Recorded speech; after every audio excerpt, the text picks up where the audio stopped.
Assalamualaikum warahmatullahi wabarakatuh.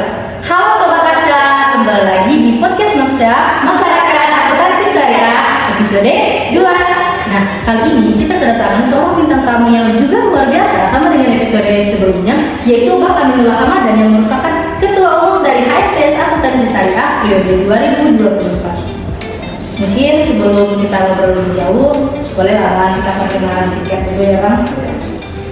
Gimana nih Bang Apin kabarnya hari ini? Alhamdulillah baik. Baik ya Bang. Lebih sebelum ngobrol lanjut, lebih baiknya Bang perkenalkan diri dulu. Mungkin bisa? Bisa. Sebelumnya perkenalkan saya Aminullah Ramadan sebagai Ketua Umum HFPS Akuntansi Syariah periode 2024. Alhamdulillah. Asalnya, kalau saya sendiri asalnya dari Surakarta. Sekarang itu semester 7 dan juga kemarin habis menyelesaikan kegiatan magang, sekarang fokus pada seleksi dan juga organisasi yang ada. Nah, jadi Bang, mungkin kita di sini akan bedah mengenai modal kepemimpinan dalam menjalankan organisasi dari HFPS itu sendiri. Nah, sebelumnya nih, kita mau tanya nih sama Bang, apa sih Bang yang menjadi motivasi Bang Amin untuk mengambil peran sebagai Ketua Umum HFPS Akuntansi Syariah? Kira-kira apa sih motivasi Abang gitu? Sebenarnya banyak faktor yang menjadi dasar membuat saya berani untuk mengambil keputusan menjadi Ketua Umum HFPS. Salah satunya itu keinginan untuk mengangkat diri dengan skill seperti kepemimpinan dan juga public speaking kan, seperti komunitas sendiri kan. Saya tengok bagus sekali koordinasinya dan cara tugasnya jelas juga. Selanjutnya dan juga mengenai bagaimana penyelesaian masalah dalam organisasi dan juga memahami bagaimana tupoksi dan sehingga saya bisa tahu bagaimana psikologi dan di masing-masing. Dan juga saya juga termotivasi sama Bang Diman yang di episode 1 kemarin abang tuh salah satunya orang yang memotivasi abang untuk menjadi Ketua Umum HFPS, dimana dia mengatakan bahwasanya jika kita ingin menjadi kuat, kita harus berani menjadi paham gitu. Maksudnya di sini jika abang sendiri ingin menjadi seorang pemimpin yang memang bisa memimpin ya. Berarti abang harus terjun langsung menjadi pemimpin organisasi. Makanya abang berani dari organisasi HFPS. Berarti memang harus dari diri sendiri yang motivasi memang dari keinginan yang kuat, sama mungkin dari dorongan dari masyarakat sebelumnya. Iya. Itu di awal mula Abang tuh masuk di kepengurusan HFPS, jadi kan nggak mungkin mau langsung jadi ketua umum gitu. Pasti kan adalah gitu tangga-tangga yang harus dilalui sebelum menjadi ketua umum. Sedikit boleh bercerita. Sebelumnya abang tuh masuk pada perkuliahan, itu semester 1 itu pada masa pandemi corona, tahun 2021 masih pandemi. Jadi waktu itu masih online dan juga sebelumnya nih pas abang SMA itu kan, abang itu kebetulan berteman dengan orang-orang yang basicnya di organisasi gitu. Saya masuk ke abang jadi ketua juga di MJ yang berpasang, dan juga ada teman abang pas SMA satu kontrakan juga, beliau juga KMJ juga kita dengan dia. Saya itu memberikan pemahaman bahwasannya di dunia perkuliahan itu tidak terfokus pada perkuliahan organisasi PBN gitu. Itulah banyak organisasi juga itu menambah relasi dan juga keterampilan itu sendiri. Abang dari itu abang udah termotivasi nih untuk organisasi. Sayangnya pas abang kuliah pertama itu kan pandemi tuh, abang bisa kan mau organisasi.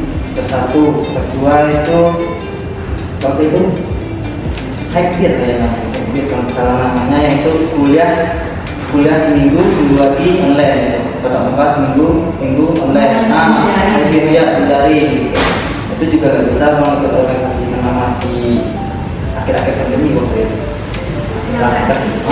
Iya, pas akhir semester 3 itulah baru mulai offline kan, benar-benar offline. itu buka eksperimen sama bank organisasi.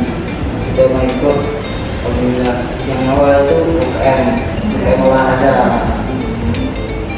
Itu abang kan ya sebelumnya itu abang ke saya Arisa itu ikut, tapi nggak dalam sih. Pas setelah ikut makrabnya itu nggak ada lagi kan kegiatan, makanya nggak ada bang, nggak aktif lah pokoknya di itu bagus sih apa kegiatan. Selanjutnya itu ya kayak olahraga tadi, olahraga tuh bang tuh kebetulan pas periode bang tuh dibuka sama baru permainan catur. Nah pas disitulah bang, kebetulan abang juga ada basic caturnya kan, permainan catur nanti kan juara juga kan di Febi juga. Alhamdulillah. Nah, disitulah abang diangkat langsung jadi koordinator catur olahraga sama catur. Aku jadi koordinator. Setelah itu abang juga mengikuti ekspor yang belajar ke kota. Nah setelah itu ya terus HMPS yang tadi masuk beberapa pertanyaan tadi kan, setangkatan yang dilewati. Nah, itulah abang jadi keanggotaan di HMPS tahun 2023. Terus semester berapa? Semester 4? Ya semester 4 kan? Itu sudah semester 4 abang itu ikut menjadi anggota HMPS. Itu abang dulu ditempatkan sebagai anggota di eksternal. Ya di eksternal abang dulu ikut di penelitian, jadi ketua penelitian, juga kegiatan juga mengambil juga dia keputusan. Nah itu abang motivasi sama ketum 2023 untuk dan kebetulan juga pas itu para demisioner tuh sangat agak minim minatnya untuk jadi ketua umum. Pas itu ditengoknya pas itu aku naik itu motivasi abang untuk maju jadi ketua umum. Ternyata yang maju waktu itu cuma 2 orang, salah satunya ada Kalisa namanya, cuman ada karena persyaratannya yang cacat jadinya nggak lolos seleksi administrasi di CMAF. Ya 2 calon yang mau jadi ketua umum. Kan terkait tentang pemilihan modal kepemimpinan gimana? Modal kepemimpinan apa nih yang diterapkan untuk menjalankan HMPS? Gitu ya. Sebelum menjawab itu kenapa belum menjelaskan modal kepemimpinan yang maksudnya. Pas acara hari kemarin kan kebetulan bentrok sama jadwal podcast episode 1 kan. Untuk materi pertama khususnya bidang IT nggak cerita kan, sama itu materinya Bang Warman Sobri gitu kan. Itu abang pun jelaskan tipikal kepemimpinan. Itu abang menangkap ada 6 tipe kepemimpinan yang dijelaskan sama Bang Warman Sobri. Pertama otoriter, yang kedua demokrasi, yang ketiga karismatik, partner, militeristik, juga militeristik, dan juga yang terakhir laissez-faire yang disampaikan sama Bang Sobri. Untuk otoriter sendiri itu tipikal kepemimpinan yang kata beliau ini kurang lebih ini kalau salah tolong dikoreksi. Kata beliau itu kepimpinannya sepenuhnya urusan berada di pihak pemimpin tanpa ada peserta dari anggota bawah gitu. Jadi memang harus apa yang dibilang, misalnya pemimpin bilang A berarti yang bawah harus mengerjakan yang A gitu. Salah satu contohnya juga Bang Masa baca tipikal kepemimpinan itu contohnya itu very Ford, yaitu beliau salah satu pendiri dari Ford Motor Company itu. Ford Motor Company kalau nggak salah ya, tahun ketiga salah. Nah beliau dalam mengoperasikan perusahaannya itu memang sepenuhnya dikendalikan oleh beliau tanpa meminta saran atau dari bawahan. Kelebihannya dalam untuk tipikal otoriter ini dalam keputusan yang cepat atau krisis itu sangat bermanfaat gitu. Ya dengan waktu yang lama soalnya langsung untuk tadi pemimpin sendiri. Namun kekurangannya tentunya bawahan atau anggota kurang kreativitasnya. Kurang kreativitas, ya. Langsung. Yang kedua tentang demokrasi. Demokrasi ini sama-sama kita tahu kan, karena negara kita juga negara demokrasi. Itu keputusan yang sedang dengan dari kesepakatan bersama atau dari yang sedang bersama dari setelah menampung beberapa pendapat dari peserta dalam musyawarah itu, nanti akan diambil keputusan yang rasanya sangat efektif digunakan. Salah satu contohnya ini yang menggunakan yang dikenal juga Nelson Mandela. Nelson Mandela itu salah satu aktivis dalam organisasi nasionalisme di Amerika Serikat yang disebut dengan anti apartheid gitu ya. Itu kalau nggak salah definisinya itu dari arti katanya itu anti keterpisahan, karena di sana memisahkan antara politik dan politik. Beliau yang mengharapkan setiap keputusan yang diambil dia itu menggunakan konsensus, yaitu ya berdasarkan kesepakatan berdasarkan dari beberapa pendapat yang disampaikan dalam forum sampai beliau menjadi presiden. Kelebihannya ya itu merasa setiap anggota yang ada merasa saling memiliki dan dihargai dan dipesertakan kan gitu. Kurangannya dalam demokrasi ini dalam mengambil keputusan itu membutuhkan waktu yang sangat lama. Itu bisa waktu yang lama. Terus yang ketiga itu karismatik. Kalau karismatik ini tipikal kepemimpinan yang memiliki karisma. Ngomongnya, itu kepemimpinannya itu anggota itu melihat beliau sebagai itu orang yang sebagai yang dipanuti atau yang ciri khasnya itu yang karismatik itu mampu menginspirasi, motivasi sertanya berdasarkan visi yang besar. Sehingga anggota itu mengikuti perintahnya dengan sukarela karena kegumannya pada sang pemimpin. Contohnya ini Steve Jobs, salah satu pendiri Apple. Beliau orang yang karismatik karena visinya sangat besar untuk mengembangkan perusahaannya. Itu bergerak di bidang komputer pada tahun 19 berapa. Nah itu dia beliau. Beliau juga pernah buktinya beliau mundur, tidak pernah mengajukan diri untuk mundur diri dari perusahaan beliau dan menciptakan perusahaan baru yang namanya Netflix. Kurang lebih begitu lah itu, dan dia sudah terpisah dari perusahaan awalnya.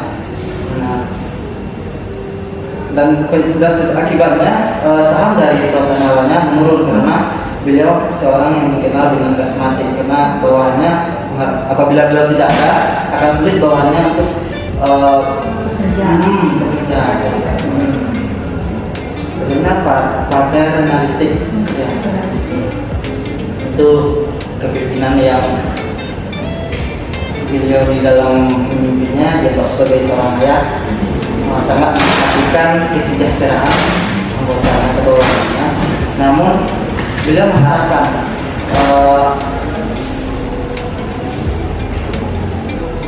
rasa apa namanya loyalitas yang sepenuhnya pada organisasi tersebut. Terus selanjutnya organisasi militeristik ini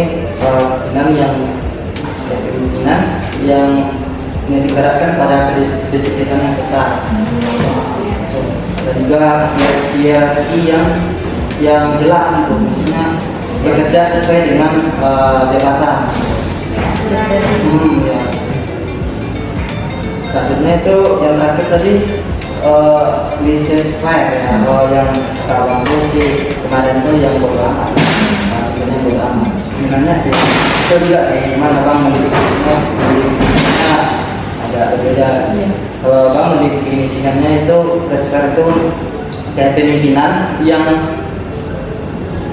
menyerahkan sepenuhnya pada anggota bebas untuk melakukan kegiatannya sesuai yang diinginkannya dan sesuai kreativitasnya itu sendiri. Cuman juga mengarahkan, memberikan arahan sedikit gitu, arahan sedikit pada anggotanya, cuman ya sedikit aja controlling yang arahan yang diberikan. Berarti batasan yang diadakan itu juga dikit ya, karena kan bebas. Cuma arahan sedikit aja. Nah itu enaknya kalau yang tipe kepemimpinan kayak gini, setiap anggota itu bisa berkreativitas sesuai menunjukkan skillnya yang tanpa ada perbatasan. Kalau Bang sendiri itu yang Ada ya abang setelah abang baca-baca juga kan, sebenarnya juga ada satu yang tidak disebutkan sama abang itu fleksibilitas atau kondisional. Gini maksudnya, tipe kepemimpinan ini memperhatikan situasi dan keadaan di saat tertentu. Misalnya ada suatu keadaan yang mengharuskan seorang pemimpin mengambil keputusan dengan dalam waktu singkat.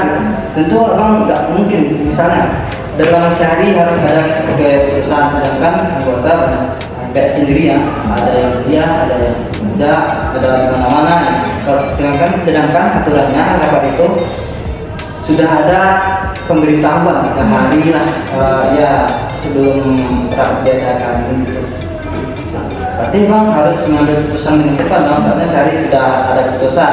Misalnya prodi sudah ambil keputusan hari ini, ambil keputusan konfirmasi sama saya ke prodi. Berarti abang harus mengambil keputusan dengan cepat. Mungkin dong abang kumpulin dulu, jalani sebagai demokrasi kan, kumpul bersama, minta pendapat. Berarti abang harus seperti itu di sana. Dan juga di saat tertentu abang juga harus demokrasi dong. Misalnya ada acara nih, acara misalnya besok ini ada acara seminar nasional. Nah berarti kalau seminar nasional kan waktunya juga panjang dan juga persiapannya juga komplit kan, nggak mungkin nih bikin keputusan sendiri.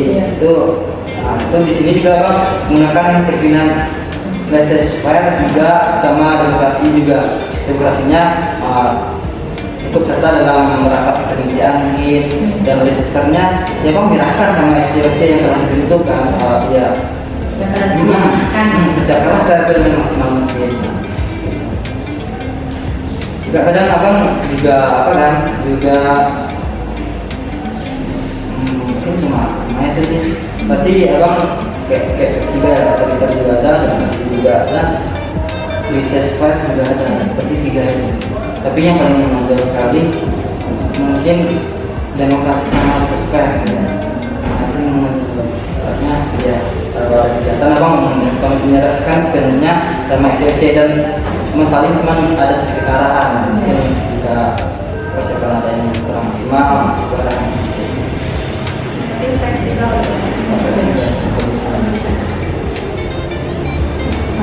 Tadi kan mau menjelaskan dulu agak mudah, mungkin lebih ke demokratis sebenarnya. Nah dalam menjalankan itu kira-kira tantangan apa aja nih yang abang hadapi selama hampir mungkin 1 periode kita ini? Ya, sesuai yang bang sampaikan tadi kan, setiap tipe kepemimpinan itu ada kelebihan, ada kekurangannya kan gitu. Misalnya dalam demokrasi sendiri, selain itu, selain memakan waktu yang lama, juga tipe kepemimpinan ini juga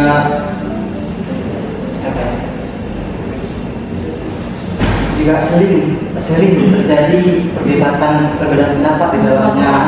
Ya, itu juga sangat sulit untuk abang mencari keadaan seperti itu. Dan juga kedua laissez-faire. Nah itu kepemimpinan yang menyerahkan sepenuhnya pada anggota. Kalau pas itu kekurangannya IPK kepemimpinan ini dalam keadaan tertentu karena banyak sudut pandang dipakai dari demokrasi atau kita juga, itu membuat kadang di suatu saat membuat kita untuk mengambil keputusan karena banyak sekali sudut pandang yang digunakan. Mungkin dari segi anggota Berarti yang dari segi anggapannya ya, yang dari tantangan tersendiri dalam menjalankan. Kalau kita lihat PBB pimpinannya kan yang fleksibel atau kondisional ya. Berarti memang mungkin dari segi anggotanya lagi ya. Karena kan nanti kan hasil ini gak gampang gimana nih mau menentukan keputusan, berarti kan harus dilihat ya. Kalau demokratis tadi katanya kan harus ditimbang dulu nih bang pendapatnya. Dan itu kan caranya memang lemah. Kalau yang sesuai tadi, kalau bang sarankan jadi nanti adalah yang mungkin nggak sesuai dengan yang bang harapkan. Iya. Jadi kira-kira gimana tuh kalau cara mengatasi? Cara mengatasi Minimalisir lah mungkin bang dari kekurangan OTP dalam pemilihan yang abang pilih. iya. Mungkin kalau tipikal militeristik mungkin dipakai juga ya, soalnya hierarki yang jelas kan. Iya. Nah dalam organisasi MPS ini sendiri memang karena sudah ada tupoksi masing-masing tingkatan, tentu abang untuk meminimalisirnya seharusnya nggak bisa doang langsung ya ini nggak bisa kan, harus lewat itu SC dulu kan gitu. Kalau itu SC bilang sama SC yang tolong bilang sama arahkan ketupatnya atau UC-nya untuk ini.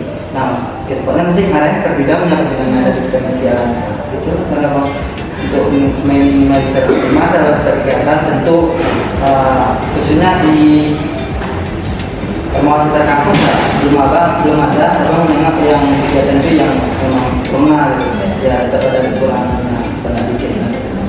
Memang kita minimalisir kekurangan sebagai evaluasi aja ke depan. Mungkin ya karena kita harus berbenah bang dari awal tadi sudah bang jelaskan dalam berorganisasi di kampus ini kita bukan dari orang yang sudah pandai sudah apa, kita ini masih belajar, abang sendiri belajar, abang juga baca buku, beli buku, bagaimana jadi seorang pemimpin, abang juga belajar, makanya abang tetap belajar sendiri. Itu yang perlu diingat sekali sama organisasi. Kalau tentang kolaborasi nih, sebagai penting nih antara anggota sama pemimpin berkolaborasi interaksinya. Berinteraksi.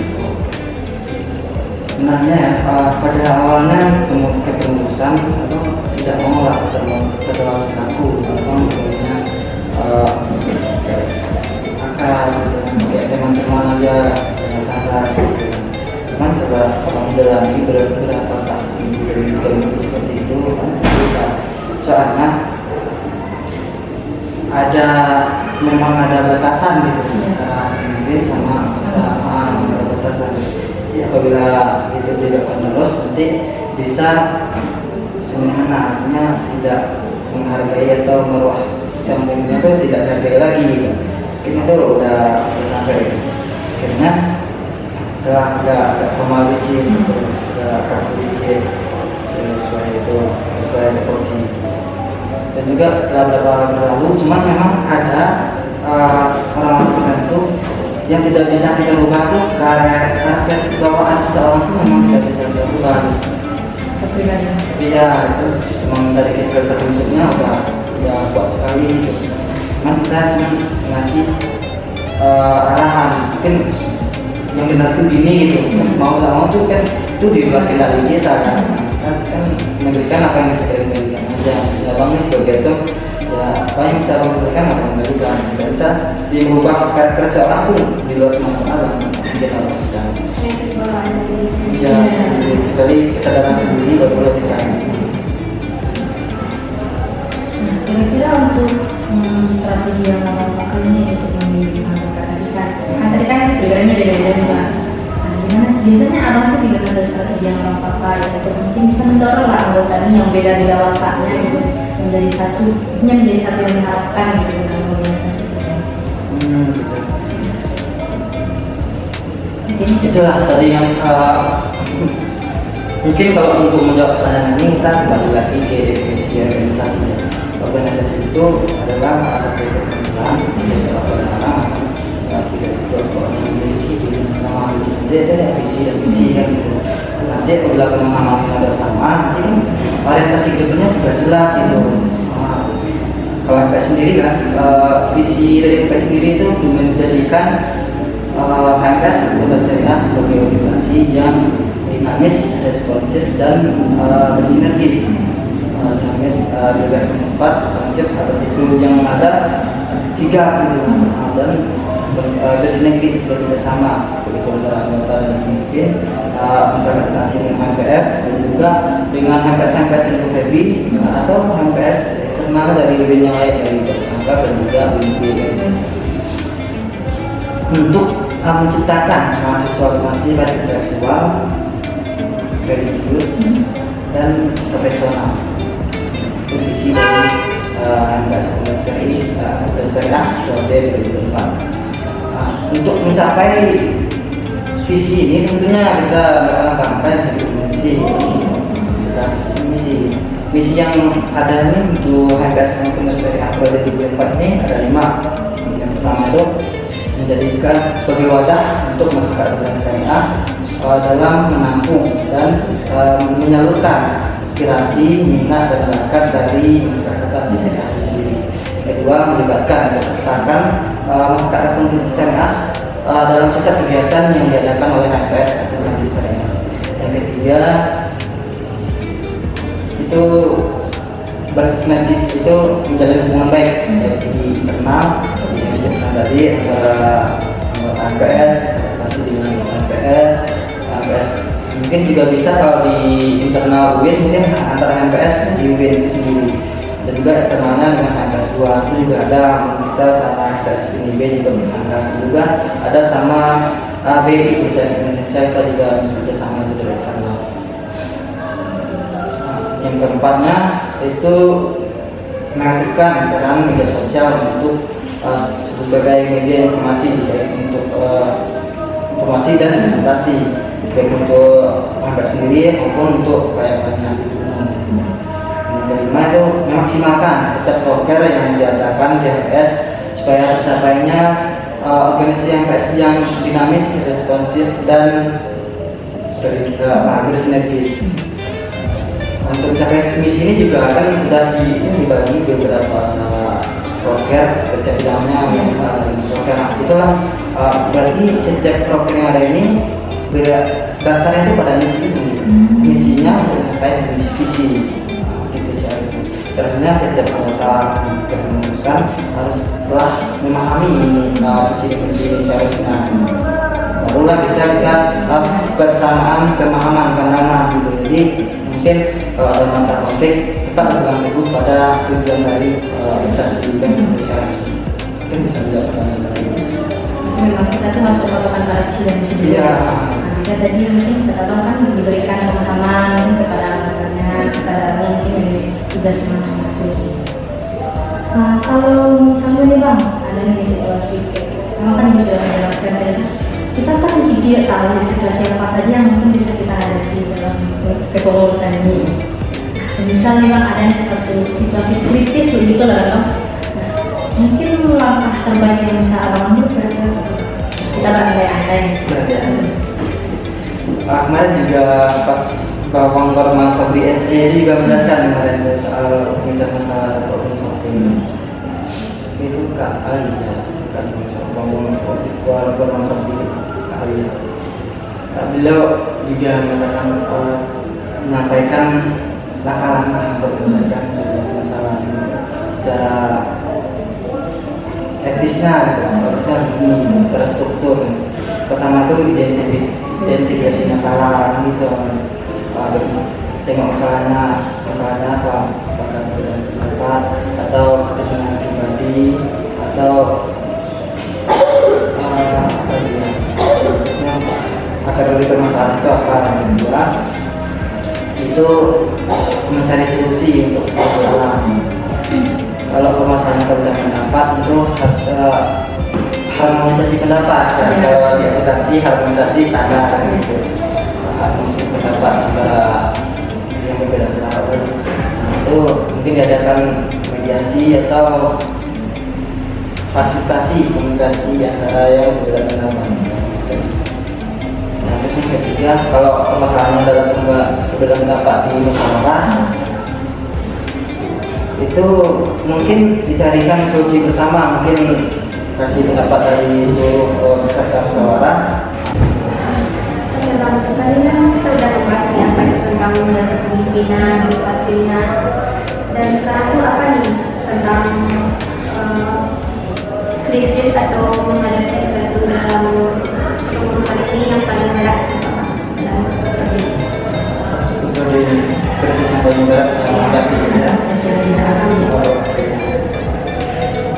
analisis keadaan yang sendiri keadaannya.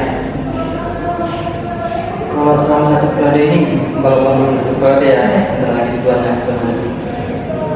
Yang paling berat itu bagi abang bukan dalam mengadakan acara. Yang paling berat itu bagi abang rasanya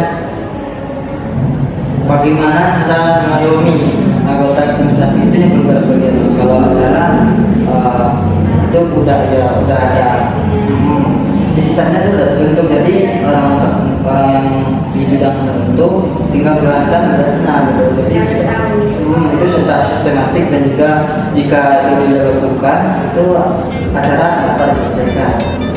Kalau untuk kegiatan itu yang paling berat bagi abang ya bagaimana cara mengayomi itu dari awal kepengurusan sampai sekarang masih belum dapat terbuka caranya. Abang masih mencari caranya. Itu yang paling berat bagi abang. Kalau tentang harapan PNS sekarang dan PNS sekarang yang masalah Kalau sekarang, kalau harapan ya jelasnya karena sekarang kita udah di akhir kepengurusan sebulan lagi, dan harapan memang pada kepengurusan tetap bertahan sama sebulan ini. Mungkin itu harapan selesaikan sama program yang telah kita rancang dari awal, sehingga nanti kita apabila sudah di akhir kepengurusan, sudah disidang juga sama senat mahasiswa, sudah selesai kepengurusan, kita sudah merealisasikan semua program yang telah kita rencanakan. Kita sudah 100% sudah berhasil, kerja kita juga maksimal. Juga harapan untuk sebelumnya abang mungkin nggak ada kesempatan untuk abang menyampaikan, abang ingin menyampaikan rasa terima kasih besarnya kepada semua rekan kepengurusan abang, sebab karena mereka itu abang bisa bergerak dan juga menjadi ketum selama satu periode dengan mereka. Barangnya abang ini sebenarnya abang ini kucing aja gitu. Dari belakang itu abang itu singa gitu. Mereka kepengurusannya singa, abang kucing sebenarnya. Mereka tuh bukan takut sama abang, takut sama rekan abang gitu. Dan juga harapan untuk periode kepengurusan tahun berikutnya ya. Nah, yang paling jelas ya harapan abang yang pertama nih, untuk komando pusat komando atau PPU Polisi Umum tahun 1995 itu memang siapapun orangnya nanti yang akan menjadi ketum, itu pilihlah orang yang benar-benar jalan. Artinya ini memang mau berjuang bersama gitu. Memang solid gitu. Memang solid gitu. Memang kita udah paham orangnya gimana gitu. Karakter orang itu gimana gitu. Udah paham kita. Ya, tidak mungkin tidak ada celah, minim rasanya orang itu akan meninggalkan kita akan berpaling kita atau musuh kita dari belakang itu. Sebab apabila kekuatan satu organisasi itu bertumbuh pada pimpinan ketumnya gitu. Apabila ini sektor senam benar tidak menghargai seorang pimpinan, itu tidak pandai caranya menutup air atau menutupi kekurangan seorang pemimpin, gimana tidak menghargai pimpinan, gimana itu akan berpengaruh pada kabinetnya gitu. Sektornya benar gitu sama ketumnya, nah ini kurang kompeten atau tidak apa ini pemimpinnya. Kan juga akan berpengaruh pada kabinetnya. Apabila kabinetnya juga tidak menghargai atau tidak respeknya terhadap ketum pimpinan, itu akan menyebabkan anggotanya juga begitu. Itu yang tidak ya makanya bila PPU semua yang benar-benar mendukung kita, benar-benar ya saling melengkapi. Selanjutnya juga kabin itu yang sebenarnya untuk organisasi itu yang kemudian itu ya kabin polisi umum, kabin kita sama sekali itu memang ya juga benar orang yang dapat kita sampai tidak kita sama juga. Apabila komunikasi antara selama PU sama kabin itu lancar sesuai dengan kondisi tawa, karena organisasi ini tidak buat stres sebenarnya kan. Sini tempat kita berkumpul bicara kan sambil belajar dengan seru sebenarnya yang kita adakan kan. Cuman karena ketegangan di ini ya di pimpinan seperti sini kan berpengaruh kepada kegiatannya nanti. Itu yang harapan sama periode berikutnya. Mungkin Ini dia pembahasan kita dengan Bapak Mila Ramadan selaku Ketua Umum dari HMS Akuntansi Syariah periode 2024 mengenai modal kepemimpinan. Dapat kita tarik kesimpulan bahwasanya mungkin modal kepemimpinan yang Bapak Mila pakai ini untuk periode kita ini itu bersifat kondisional atau kondisional. Ada situasinya mungkin memakai yang kepemimpinan demokratis, ada juga masalah memakai kepemimpinan otoriter sesuai dengan kebutuhannya, ada juga tadi sesuai, ada juga paternalistik, dan mungkin masih banyak disesuaikan dengan kondisinya. Berarti Bang Amin ini hebat ya teman-teman, bisa dia menyesuaikan dengan kondisi-kondisi yang dihadapi dan menerapkan model kepemimpinan di dalam situasi tersebut. Dan tadi juga sudah dijelaskan oleh Bang Amin bahwasanya interaksi ataupun kolaborasi antara pimpinan dan anggota itu memang sangat dibutuhkan. Karena apa? Karena tidak mungkin pimpinan itu bergerak sendiri. Adanya anggota, dan tidak mungkin juga seorang anggota ini bisa menjalankan sebuah pekerjaan tanpa arahan dari pemimpin ataupun bimbingan. Jadi intinya dalam suatu kepemimpinan ataupun organisasi itu sangat dibutuhkan yang namanya kerjasama ataupun sikap saling melengkapi dari pemimpin dan anggota. Itu dia sebatas pembahasan kita pada episode 2 kali ini. Baik, itu dia pembahasan kita pada episode 2 kali ini. Kita ucapkan terima kasih sebesar-besarnya kepada bintang tamu kita yaitu Bang Amir yang telah meluangkan waktunya mungkin ya berbagi pengalaman, sharing informasi juga pengetahuan kepada kita. Nah, nantikan juga di episode selanjutnya di episode 3 podcast Masyarakat Akuntansi Syariah episode 3. Nantikan info selanjutnya di sosial media HMS Akuntansi Syariah 2024.